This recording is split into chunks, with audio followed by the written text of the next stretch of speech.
What's up, everybody? Welcome to Inside the Game, your source for everything in video games. Don't forget, you can always be a part of our show. All you have to do is go to insidethegame.ca or hit us up in Discord, where there you can submit your clip and end off our show. What's coming up on today's episode? Here it is. It's the rundown. Yeah, man, the writing in this game is honestly like just some of the best I've seen this year. Absolutely. It's an exploration game, but with a bit of a twist. I spent hours just in their PvE multiplayer mode. I was just fighting bots over and over, and I kind of had that Battlefront feel. Like, that was the multiplayer style that they had in that game. There's just a lot of busyness in any of the environments you're in, and there's a huge amount of characters walking. NPCs that all scatter away as soon as a gun fires. The game is only supposed to be 2 to 3 hours long, but I think it took me probably about an hour and a half to work out exactly what I was supposed to do. Looks like a fantastic episode, so let's get started, as things aren't that forgotten after all. Let's check it out with Nate and Scott. It's the Forgotten City.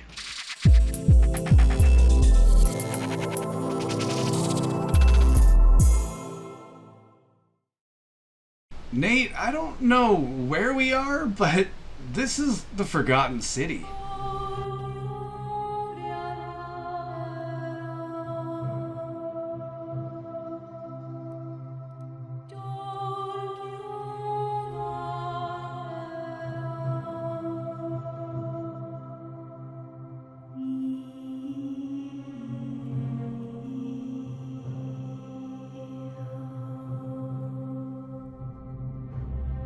That's right, we're at the Forgotten City, and this was something that kind of snuck up on me, but if I could explain it for a moment, just hang on, because this gets quite complicated.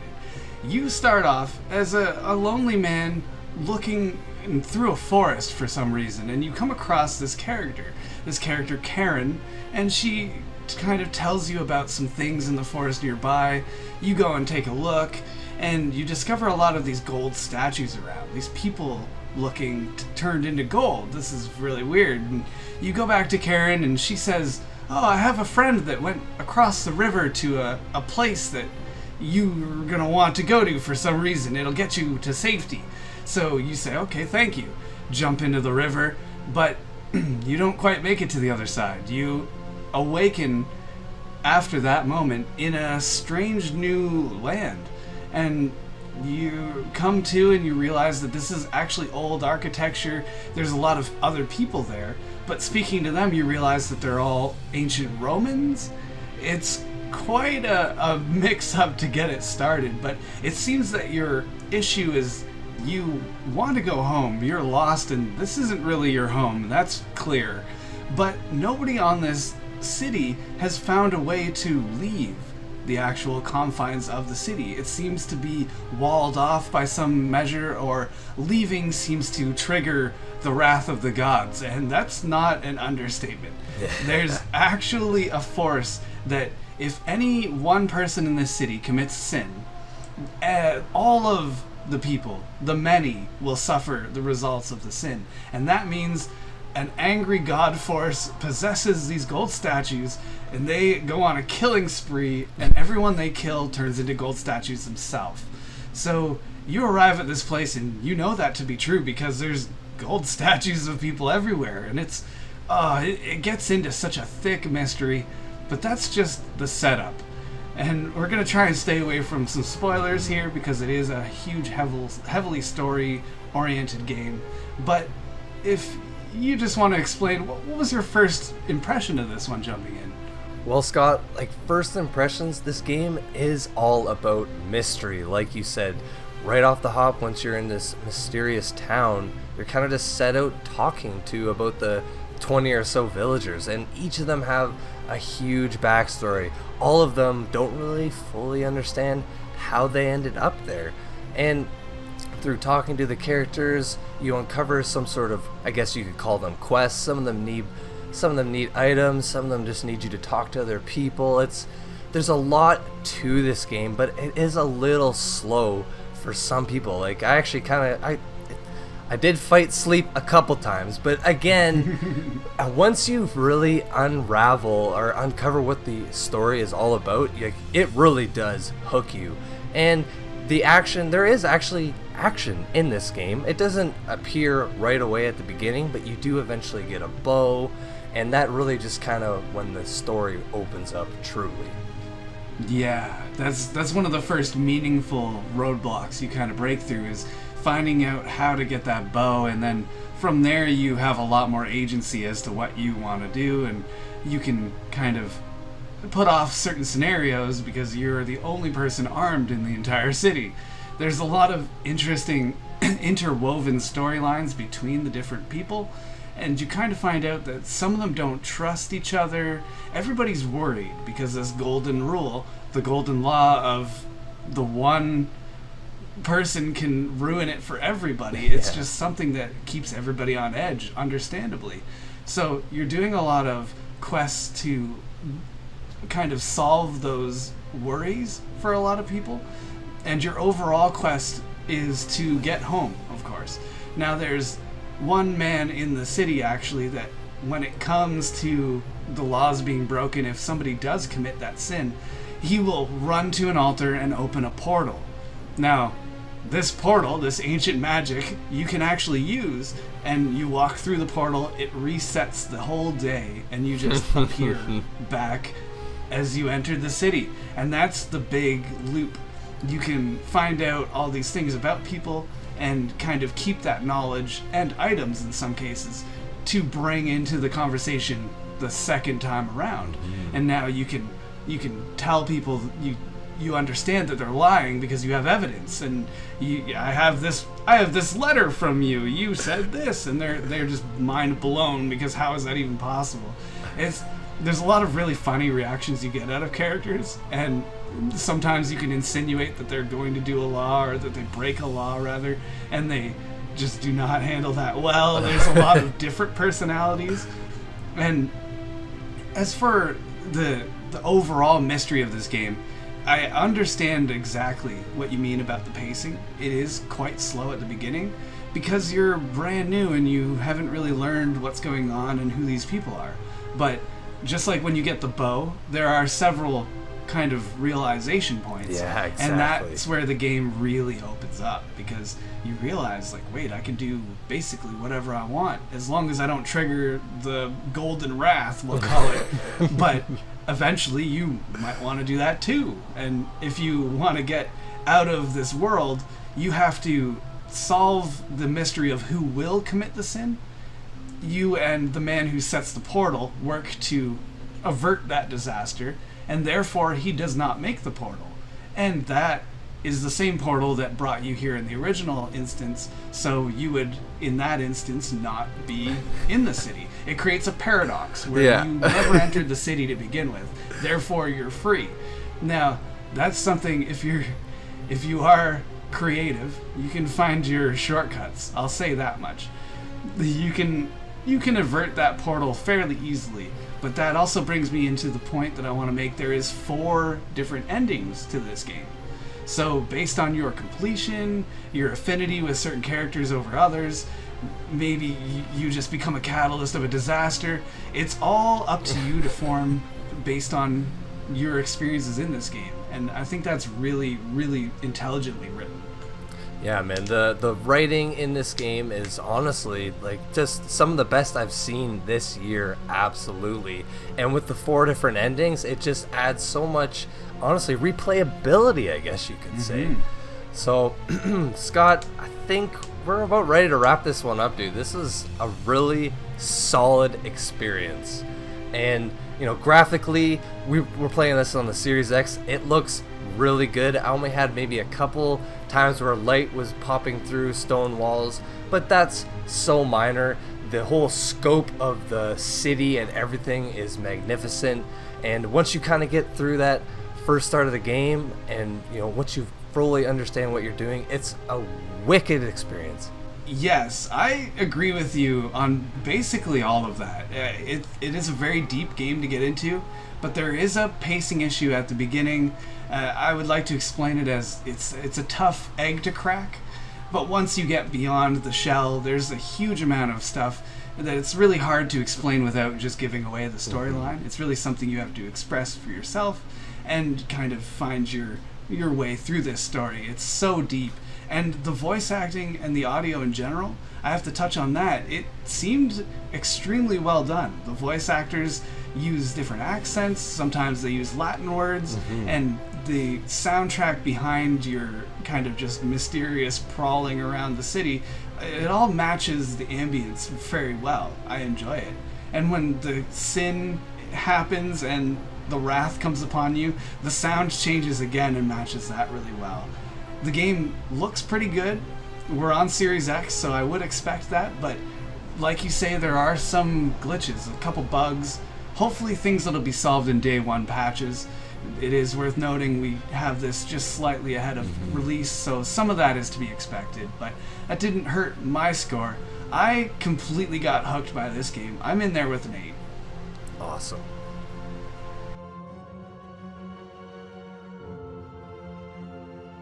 The Forgotten City is a deep mystery and a lot of interwoven quests. It does have slow pacing, but a very well told story.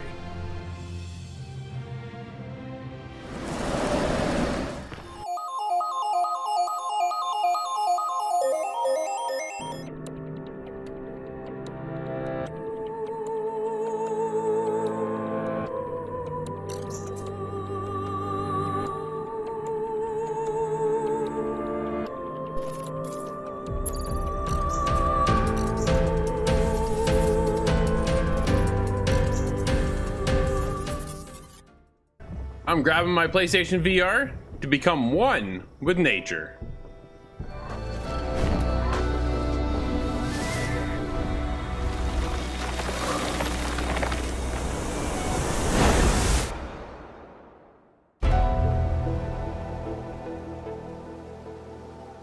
That's right, I've dusted off my VR headset on the world of PlayStation, jumped back in over there to play Wind and Leaves.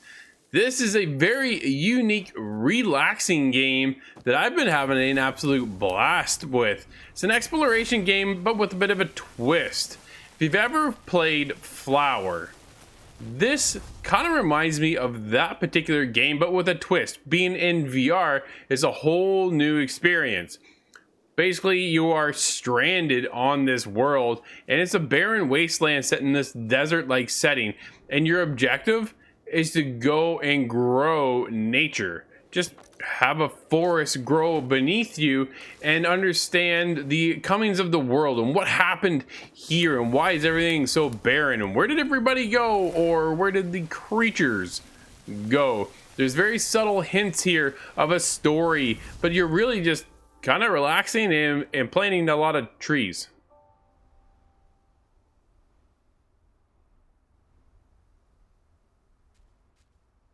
I know it sounds simple and it might even come a little off-putting to some, but if you're looking for just a chill experience, this one's cool. Like, I was actually rather surprised. You are in some kind of contraption, this thing like stilts, and you're connected to the trees, and you quickly within the game get a couple abilities that allow you to grow more and more of the forest. And when you reach certain biomes, you need to plant certain aspects of certain trees. Sometimes you're combining these little fruits to combine and make a new tree and a new forest area, but it only goes so far. If you plant the wrong piece of fruit in that area, then that's just gonna die off. And if you go too far outside, then you get enclosed by like the roots, and that will kill you. So you need to make sure when you're growing your forest that you're close by the rest of the forest so it can flourish together.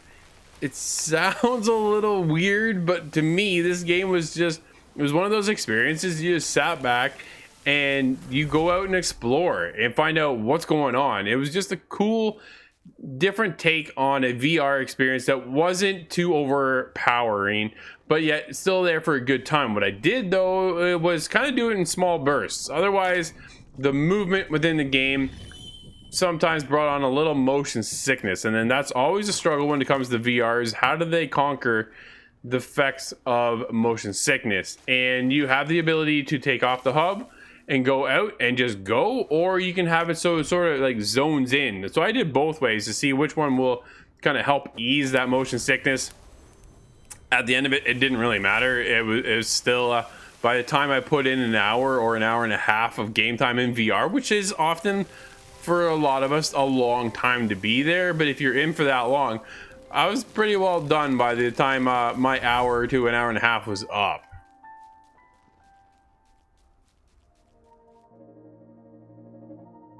Visually, I think this is where the game really shines, from that in mechanics of growing these trees.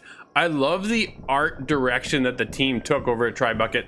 That was just awesome. It's just peaceful, it's relaxing. The audio, the ambiance that gives you within the world as well is really cool. And you have this ability to, once you go and gather all the fruits off the trees, because you can climb the trees, gather the fruits that you need to go out and then plant more trees, obviously. But then you also have this ability that's up on your right hand side to kind of mess with time, and you can speed that process up. So you're not just kind of hanging out waiting there aimlessly. You're able to move the time forward in a much quicker pace that you can actually watch a whole tree grow right in front of your face if you wanted to sit there. And I did that for some extent, because then all of a sudden the fruit was like right there and I didn't have to go very far, and I would just grab the fruit as it started sprouting from the tree. And it was just a cool thing to see. It was, man, I don't know how else to really explain this game, but you gotta try it. It is really that neat. Wind and Leaves is a very artistic approach to VR storytelling with a subtlety in the story that kind of had me enthralled and kept me going within the game. This is an artistic approach that people shouldn't miss in the world of VR. Something unique to experience, and is definitely one I highly recommend. And it puts me there with an 8.5. Wind and Leaves is a unique artistic VR experience that brings a relaxing game with subtle storytelling that shouldn't be missed. Just the walking around motion sickness can get ya.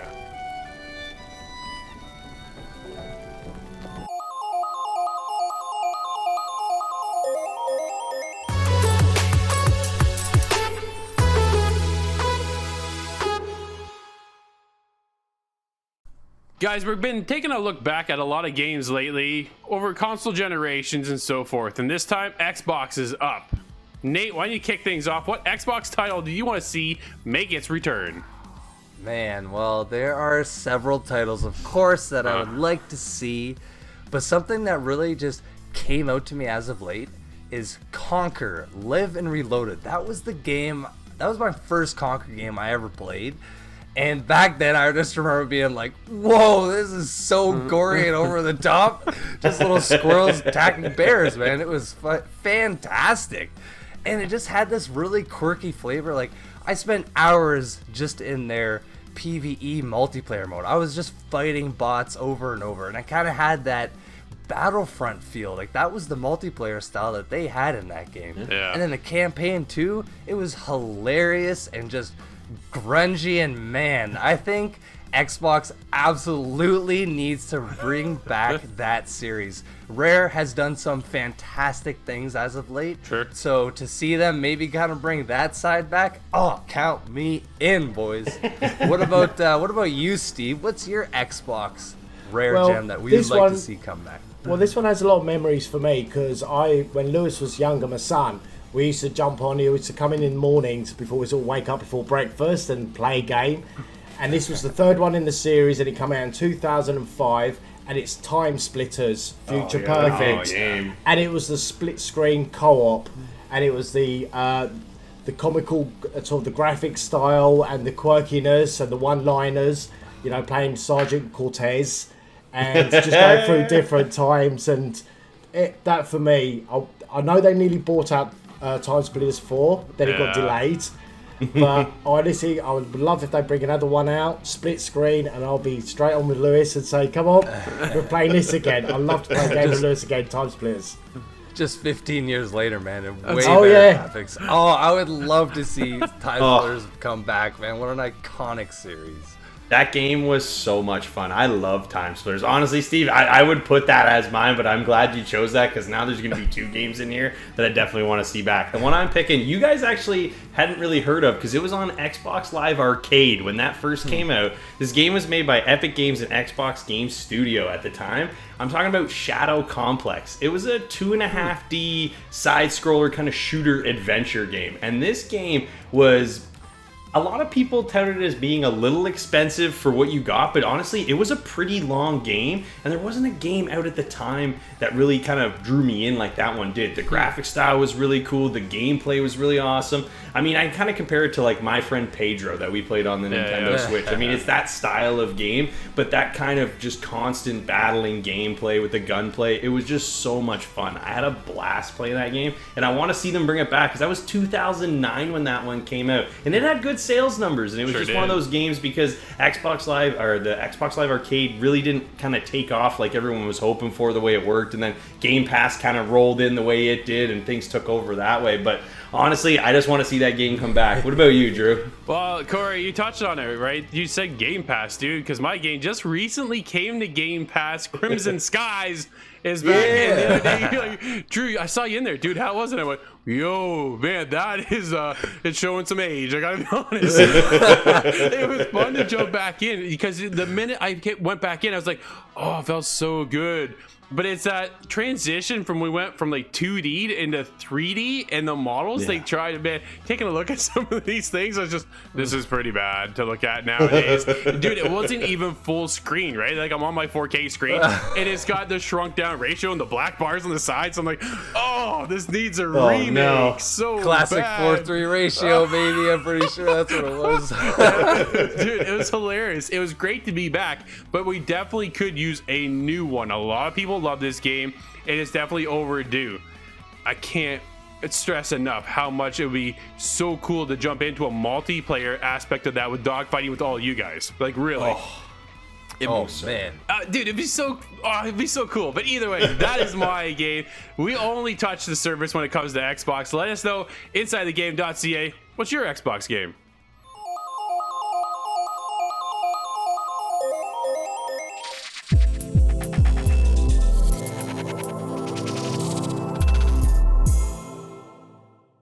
All right, Scott, let's go down the Ascent.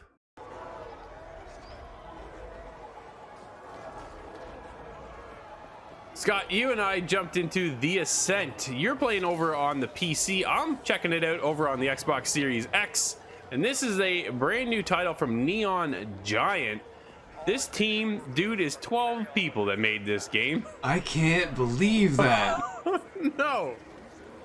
Honestly, I'm kind of blown away. We saw previews of this at some of the Xbox events in the past year, and dude, we've been clamoring to get our hands on this thing, and it's been a trip. What a game. What a unique title. I think there's a lot to uncover here, a lot to discover as well. I thought the story was really cool. The environments and the world telling, the world building, the lore that is in this game, Scott, is so deep.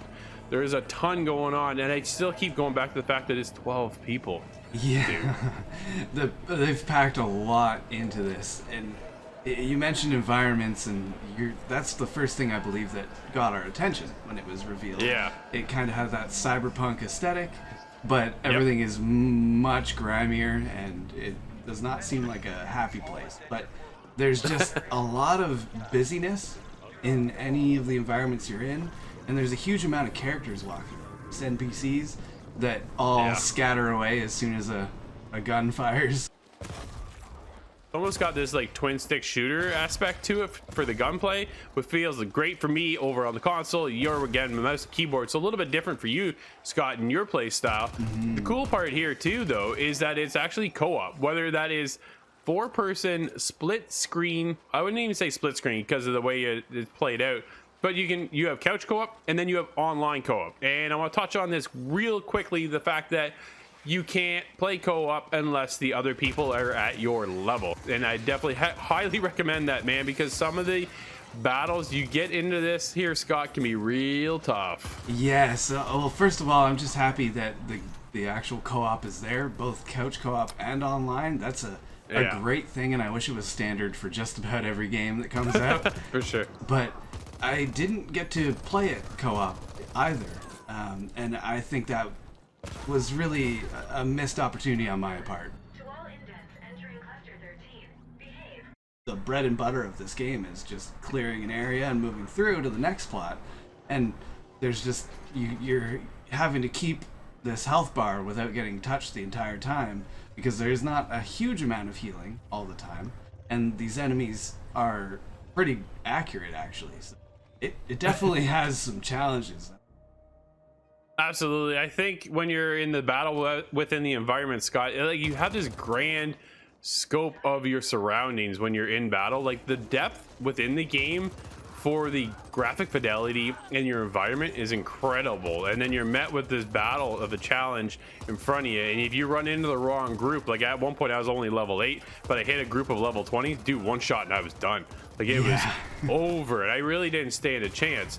But the big part for me, Scott, I want to touch on the story, and kind of, it's a bit confusing. I'm going to be completely honest. You are a part of this group called the Ascent. You're almost like a slave in a sense, and you're trying to work off your debt. They call you an indent, and you and your district are out to kind of work your way up the ranks to kind of free yourself, but yet the Ascent in your group and the whole district kind of falls apart, and you're out now to figure out why. And then out as you're going through the main campaign, dude, it is littered with side quest after side quest after side quest.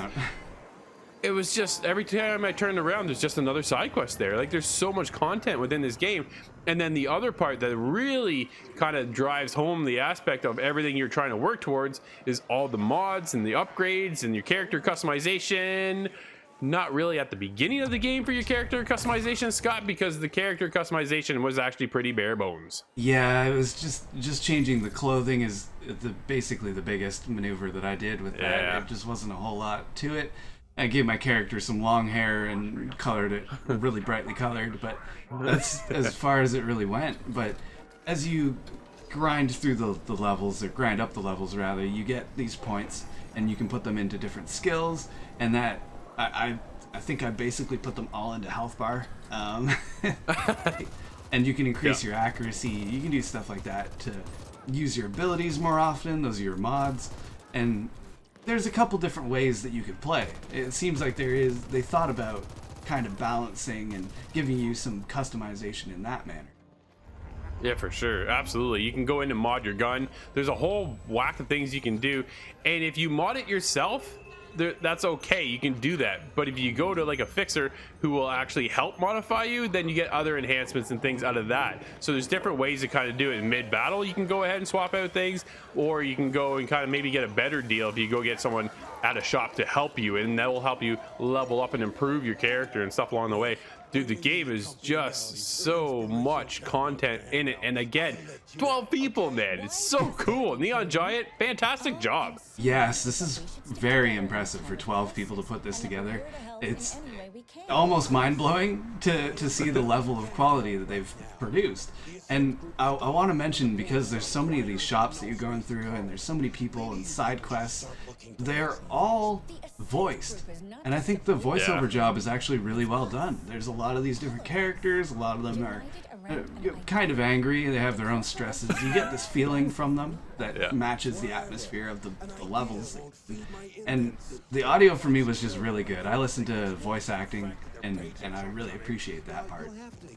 Absolutely. The only thing it was missing was our own character has no voice acting whatsoever. Oh, yeah. Which was, oh man, like it really would have brought the game up that extra level, right, Scott? We were just, dude, it was so close. Everything else is so well done with other dialogue options, which is all voiced by other characters. And the characters you meet in the game are incredible. They're all interesting to look at and kind of just, man, like, where are you from? And you gotta get this story and everything that unfolds with it. What an incredible experience, man. Scott, The Ascent by Neon Giant is a fantastic game. The Ascent is actually better than most AAA games I played this year. is an absolute blast. The music is on point. The only thing I really wish we could have done is change the camera angle. It is fixed. That's the only thing I would have liked to be able to adjust, is be able to pivot that around at points. Sometimes it would have been a little bit easier, but at the style of the game, it is fixed, and I understand why. So I can appreciate where it is. I absolutely love this game. For me, dude, I gotta wrap it up. I gotta give it a 9. How about you? That is quite impressive, but I agree with you. This project put together by such a small team really excelled. And I love the action to it, and there's no shortage of that whatsoever.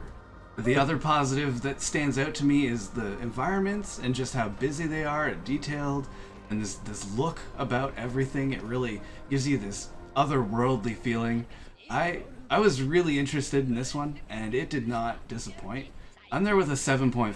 I think it's not quite for everybody, but a lot of people are really gonna get in. Nice. The Ascent has a very effective future dystopian theme. It has lots of combat and character customization, but most importantly, a deep story and lore.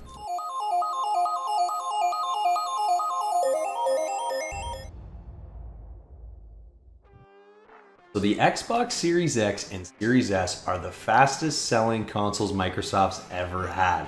During a first quarter earnings call, Microsoft CEO Satya Nadella actually announced that the Series X and S are the fastest selling consoles life to date over any previous generation console, which is amazing because we've been dealing with some major chip shortages over the last year into this year. And actually, he even announced that there could be looking into shortages all the way up until 2023, which is also a year later than I had announced, a few months back. So it has been really difficult to get your hands on this next gen experience. But you know what? The proof's in the pudding. The numbers are out there. Microsoft's gaming revenue is up $357 million. That's up 11% year over year during this last quarter, which is amazing. So the fact of the matter is that people just want to play next gen games, and Xbox gives you that experience. You buy this console if you get Game Pass, which is the biggest draw here. I mean, I think PlayStation had edged out Xbox during the launch phase of these consoles because of the DualSense controller, because of their, the exclusives they had available at launch. And Xbox really didn't have anything. They had all their new technology, their new console, and they had Game Pass, but they just didn't really have any exclusives. So the draw was really towards PlayStation, I feel, during the launch. But months since launch, I think it's been all Xbox, and it's dominated by Xbox, especially post E3 where we got announcements about all these amazing games coming to the Game Pass subscription. I don't know how you couldn't want to get into Game Pass. It's one of the best subscription services out there, if not the best.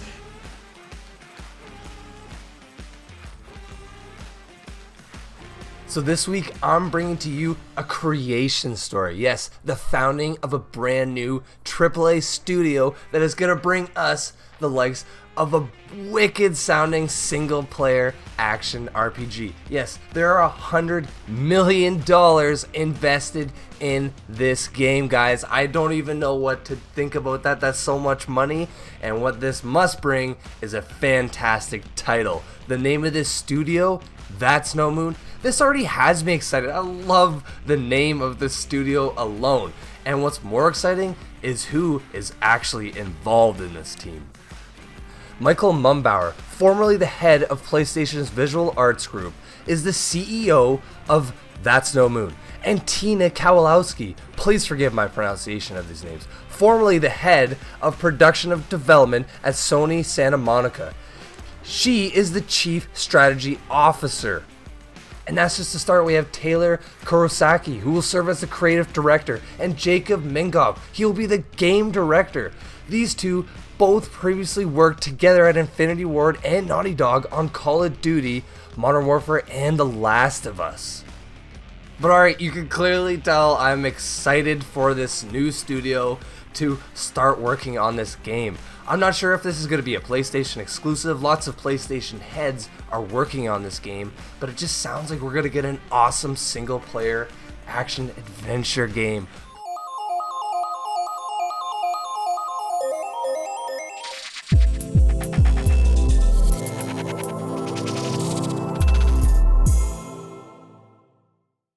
Steve, this week we're swimming for our lives because we're lost at sea.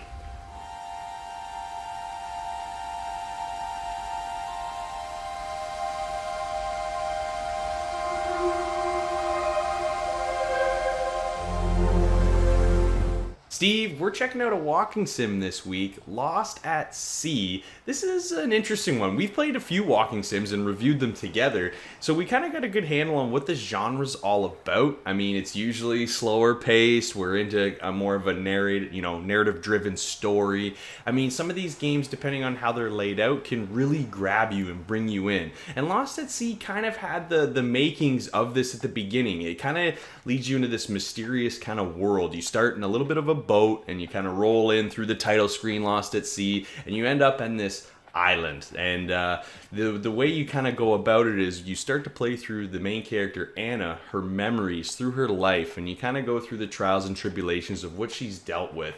And they kind of present the story in a very interesting way. I thought, there's a lot of artwork involved that kind of comes up during some cutscenes, and they did a nice job with kind of the overall presentation of how you get into this, other than how the compass works, which is one of the main aspects of this game, if not the most important thing, because it's the only tool you have when you get to this island. We're going to get into that a little bit, but what were your first impressions of Lost at Sea, Steve? Well, to be honest with you, Corey, I thought when we had a game Lost at Sea, I thought you will actually be in a boat and lost at sea and you have to find your way home or something like that. But it's nothing like that at all. It's basically, like you said, you're playing Anna, who's the main character of the story, and Lost at Sea is really her brain or the subconscious of her life. She's visiting different aspects and periods of her life and just reminiscing and going over if it's the right decision and things like that. But like you said, you start off on the island, you've got a compass. The game's only supposed to be 2 to 3 hours long, but I think it took me probably about an hour and a half to work out exactly what I was supposed to do and navigate. And all you do is just go around the island and solve puzzles, really, to fill those memories of Anna. But to me, it was very mishmash. There's no consistency with the game. There's no tutorial either. No. So like you said, you got a compass and the navigation was just bad. But there's enemy on their thing called your fear, which if it catches up with you, you're supposed to look at it directly or the light for it to disappear. Yeah. But it happens so often, and then if it touches you, then you just respawn in a random place. Oh, I know. It's this thing. It's kind of it's her darkness, right? That's following her around, and it's kind of like you said, like her fear that when you got to turn around and face that fear to kind of get rid of it. So when you're in these certain areas or these biomes, they want to call them, as far as the different age periods of her life, you're safe in those areas, and it'll show on your compass kind of a white light around the compass, so you know that you can freely explore without any issues. But when you're traveling from biome to biome, or you're heading out to maybe collect an item to recall a memory, which is this game's all about, the mechanics of the compass is quite interesting. I like the way they kind of laid it out, but the problem is they didn't do a great job at explaining it. There's a small little window blurb that comes up and kind of tells you how the functions of the compass work when it comes to using the bumpers and the triggers, and you can kind of switch through the time periods and find the different items you're looking for, because each time period has 4 items that you have to find, and then when you find those items, you go back to that biome and kind of piece together the story of that age period. But the problem is you can freely roam around the island, so you can start playing and solving parts and mysteries that are later on in her life when you should really be solving earlier on in her life. And that were kind of laid into a lot of confusion for me, because I did solve some aspects that I probably should have waited to do, but I didn't know that I wasn't supposed to be there, because there wasn't a great explanation with this game. I mean, the story overall is a little depressing. I mean, we're not going to get into a huge amount of details, but there is kind of a dark shadow over this story. And I mean, for some people, I think they're going to have a hard time connecting with it, because it's tough to get engaged with a character that, is going through as much, troubles as maybe Anna is throughout this story. And I just want to touch quickly on the puzzles, because there are puzzles in this game. When you go to collect some of these items, you have to complete these puzzles to actually get the item.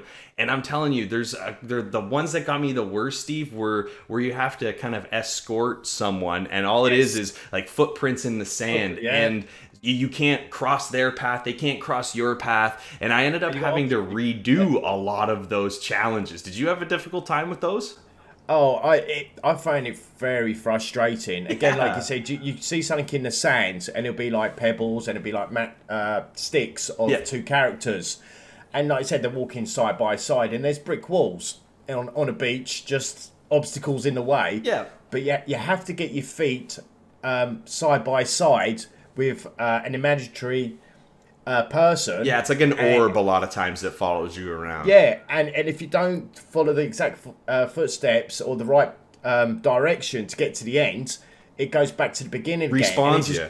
It just, boom. And it's like, what happened? Or you touch something, you shouldn't touch it.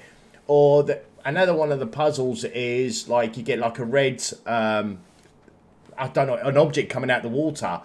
Yes. And what you have to do is actually keep touching it to let your orb get through the maze. But Yeah, you have to clear the block way, it. you block that, but hit the brick walls to make a path. It didn't make any sense to me.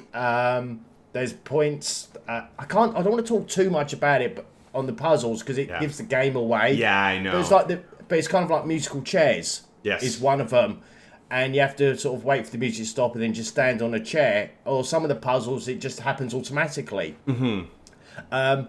But talking about the puzzles is the graphical art style of it. It was very simplistic. It was some of the colours were bold. I did have issues with when you're moving as well that the textures would just pop up in front of you. And I had a lot. I don't know about you, but I had a lot of issues with contrast. Oh, it was so bright at times you couldn't see, or even too dark at times, depending on when the darkness kind of pops in, which is a complete nuisance as you play through this game, because once you dodge it the first couple times, you understand what that mechanic's all about. But it pops up so frequently when you're not in these biomes that it becomes difficult to kind of traverse this island without this thing catching you every once in a while, and it was just a pain. And it was probably graphically one of the cooler looking things in the game, as far as kind of very viney with these, black spires coming out of it with the pinky purple eye in the middle of it, which it looked really cool. But like you said, the island at times, it's either just too blown out because it's too bright, and the textures are just a little too rough. I mean, this game's under $20. It's about $18 on all platforms. But honestly, Steve, we can't...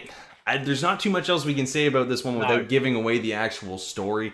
I know we did have a difficult time getting through it. If you had to score Lost at Sea, what are you going to give it?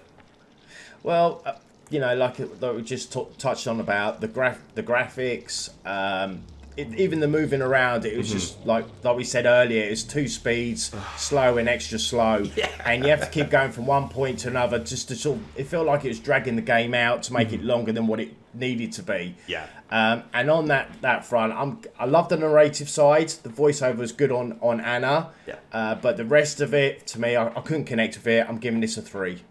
You know what? I'm having a tough time getting past that score too, because you know what? This game doesn't offer much for $20. I'd like to see more content here. Like you said, the areas of the map are so spread out that it feels like they did it just to stretch the length of the game out. And I mean, if you like walking sims, you may enjoy this one, but I found it very hard to get, really get enthralled in this one. So I got to give this one a 3 as well.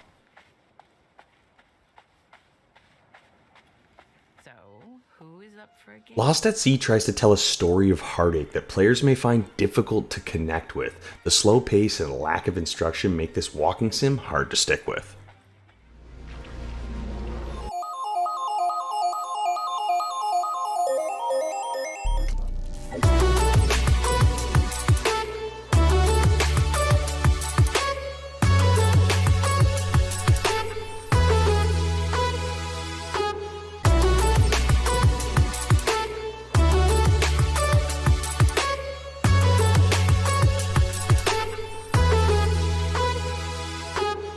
Alright, it's my favorite time of week again. Yes, Rainbow Six Siege North American Pro League coverage. I'm about to give you the best replays and highlights. The stage is about to come up to wraps. We got 2 play days left, and these games are crucial for some of these teams. So let's get straight into it. Match 1 was a very, very important one. Disrupt Gaming fighting Mirage for that 3rd to 4th place position on Consulate. Disrupt's roster looking more powerful than ever, with 4 out of the top 5 players ranked higher in points this season over Mirage.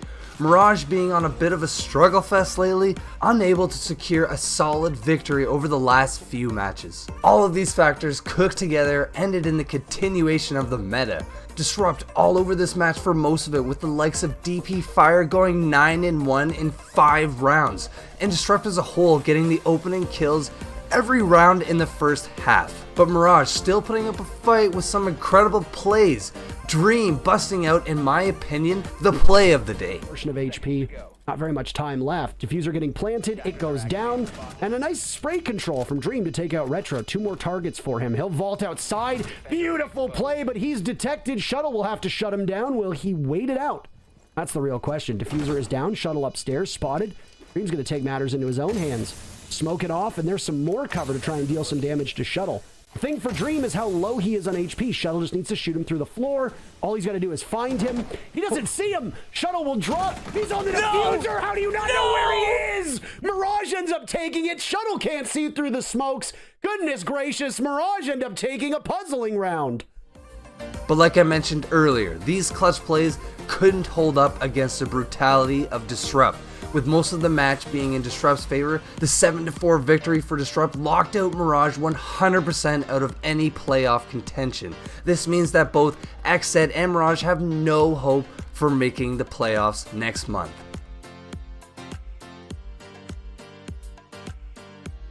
But moving into Game 2, we had the Sonics and TSM dueling on Villa. Sonics really expanding their map pool outside of Clubhouse and Oregon this stage, broadening it with more of the likes of Consulate and Chalet, and now Villa. But them dipping into Villa, unfortunately, may not have been the best call. TSM rolled through most of this match with a 7-4 victory. Most of the round wins from both sides coming from defense comes to me as not much of a surprise, but maybe not quite as much of a landslide as it was. But wow guys, you want to know why TSM won this match? TSM had 10 out of 11 opening kills. Rexon on the Sonics being the highest rated player in all of North American League, going 0-6 the first half of the match. All of these contributing factors on top of TSM just being on their game is the reason that Sonics are now in a struggle in their next playday to make the playoffs. And TSM, they completely secured their position in the next month's event. For a swing all the way down towards Deer, can't do it. 2 big kills from Merc. It looks like they're falling one by one. Grixer in a 1v3. He'll have to stop them. He does just that. Diffuser goes down, and Chala and Achieved will now need to be the ones to take care of it. Nitro Cell goes out from Grixer, does some damage, but Achieved secures TSM's spot at Mexico. They take the matchup 7-4, and the second team to qualify for the major is TSM. Playday 3 was, in my opinion, the most exciting matchup of the day. Dark Zero Esports, the notorious overtime battlers, fighting Oxygen, who has been really struggling lately to secure victories. Oxygen only having wins this season against the lowest rated teams in the North American League, and having lost the last 3 games in a row, they needed to make a comeback and or a statement in today's game. Dark Zero, the overtime beast, having never lost once in overtime in stage 2, even defeating the best team arguably in all of Rainbow Six Siege Pro League right now, Space Station Gaming, earlier in this season. But yes, that's right, Dark Zero has won every single match they've been put into in overtime. I'm curious to know if this has made some sort of Rainbow Six Siege history, because I personally have never seen anything like it. It's almost a meme at this point, because in today's match on Clubhouse, Oxygen forced Dark Zero to the very last moments of the game, pushing Dark Zero to an 8-7 victory. Dark Zero hadn't played Clubhouse since January earlier this year, but it didn't even seem to matter to the likes of Hyper with 20 kills this match, followed up by Pambazoo with 16 and NJR with 12.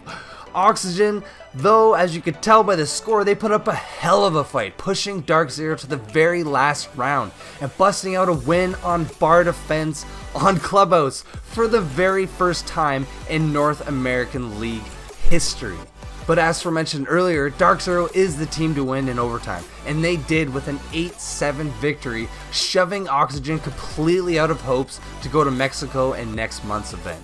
no nitro on the defense to immediately stop this. So if they want to stop it in the plant procedure, they will have to get aggressive. With 10 seconds left, they might not do it though. They might be willing to hold this on, but at the same time, this will be their last chance. Yogg trying to swing both sides. The player with higher HP currently holding the plant right now. Panba gets the first trade. Can he get the second? No! It's Laxing with the knife to clutch it out instead, and OXG take the round. But finally, the titans of all of Rainbow Six Siege Pro League, Space Station Gaming, against the struggling yet formidable force of Xset. Xset have been playing very well lately the last few matches, especially Xset having played well the last few matches of the stage, headed into this game with a bit of confidence. And while that unfortunately was diminished in no time, SSG completely took every round, giving Xset little to no hope. On the third round, when Xset had total sight and round control, where there was no one from Space Station Gaming to be found in sight, SSG, they still clutched it. Rampy as he starts off the action on his flank. Only the first of many potentially. They actually can't plant this right now. It's a soft floor above Rampy. He's been able to move, but no, the shotgun interrupts it again. This is actually gonna work. They don't have it down on the ground, and he goes right into thinking Nade's POV. The 2v5 from SSG, and they take the round. After that amazing play by SSG, it set the pace for the rest of the match. SSG giving no clues to what they might whip out next on Xset, playing aggressive when appropriate, stalling when needed, stalking their opponent like a lion ready to pounce on their prey. All this led to a clear 7-0 victory for Space Station Gaming. So there you have it, guys. SSG still way up on top with 19 points. TSM was 16. Sonics, Dark Zero, Disrupt, all in a very tight space for that 3rd to 4th place position. Mirage completely bumped out because they lost this match, and of course Oxygen as well. The other two teams, well, they did really well this season, but unfortunately there is absolutely no hope, so they have to just work on forming a new strategy for the next season. And that's it. Stage 2 Playday 8 coverage is done, and I had an awesome time. There were some incredible plays, Hyper being the all-star of the day. But next week, stay tuned as we wrap up the season of Stage 2 Playday 9 Rainbow Six Siege North American Pro League.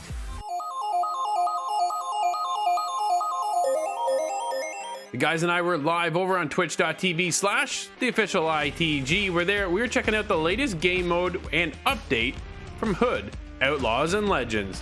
It's a PvE game mode and a high emphasis on stealth. Can we win this? Let's go steal that chest. Nice shot, Corey. You're getting some company, by the way. Oh, you're busted, Corey. My bad. You should try him again. There you go. You got. All right. I thought the last two were headshots. Some guy's running. Oh, he's running. How's that not in his head? Like, do I need to hold it or what? There are arrows around here?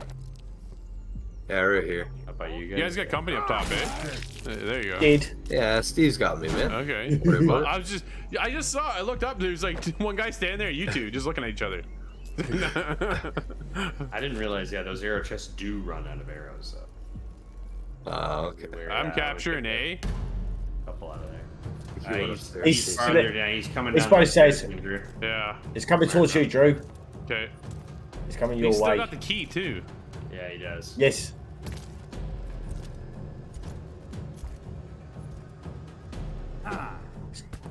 He's just stopped for a second. He's turning around. He's going back.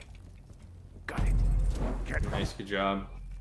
Except I'm killing myself. Are you guys all dead? No, Nate's I'm with going, him. boys. I'm going. Do I just like? We got the reappear full there? team. We got the full team. We got this. We need some health though. Oh, Corey needs a lot of help. Hey, I'm back. Thank you. Sweet. All right, boys. All right. Corey just holding on by a thread for so long. Good job. Fast Clutching guy it. too. All All right, let's- I'm Rendezvous. I'm holding position. Yeah, just wait until Yeah. I can get my alt up, and then I I can think heal we're you. fairly clear out here. Dude, if you go to a checkpoint, do you heal, Corey? Oh. It might be worth checking out A. At least A's over there. All right. I'll rip back. I need ammo if you guys spot it.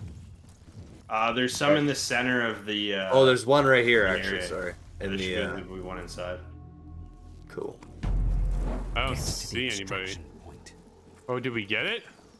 Yeah, I've got a chest. Someone just Okay. saw me, and I'm gonna say no on the healing. Oh, really? All right, we gotta build up my thing then, and I'll heal us. I'm gonna go for boys. the dogs. I mean, realistically, I'm one shot Yeah, anyway. Right? Steve, we'll just hold off until the team's here. 'Cause Yeah, they're but if gonna... I could heal Yep. you. Well, yeah, I see what you're saying. Kind of, right? Like you lasted that Yep. long. Yeah. Yeah, I can see So- Drew behind me. I'm coming, Yeah, I'm coming, I'm coming. We're moving back. Yeah. I can see. Taking a look to see if anyone's sneaking around. Okay, I'm gonna put Looks this like on we're the pretty dog. clear. Because we. Is there anybody up top? Nope. We got them. Right? Is there a crate around where I can grab a poison bomb? Anything? Oh, whoa. Right. Here's some Coming arrows, there. Corey. You guys. I Oh, got so it, it I'm just full needs up. to stay there? Yeah, it's automatic. Yeah. Here they come. Here they come. Do we have to hide, or what do we do? You gotta stop the sheriff and take out all these guys. Yeah. All right. Well, there's The bomb's two. over here.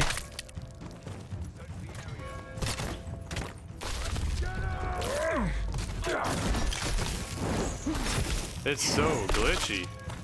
Yeah. The melee's terrible. How come I can't? Oh, I need a crouch. be That's crouched. why. Thank you. Where's the sheriff? Any idea? Get him, boys. I can't get in mine. We gotta stop the sheriff from getting it.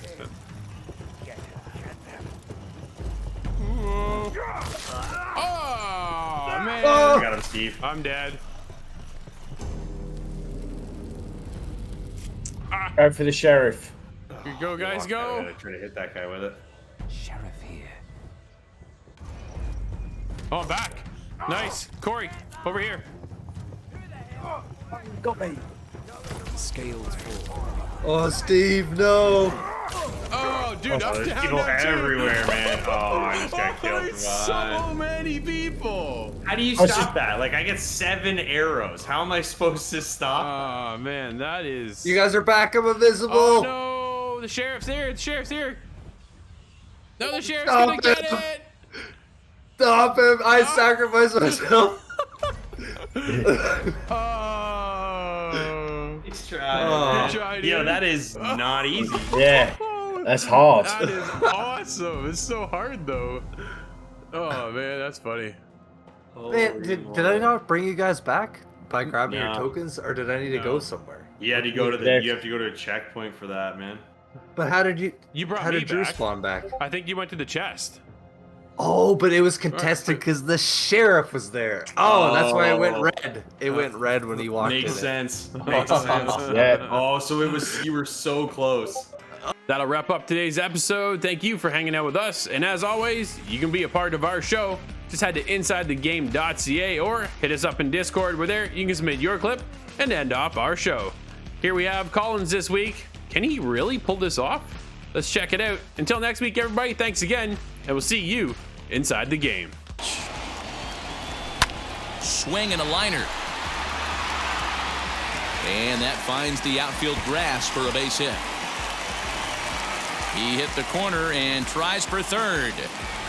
Bichette isn't stopping. Here he comes to the plate. And the runner stuck in a pickle between third base and home. And happy birthday as they allow him to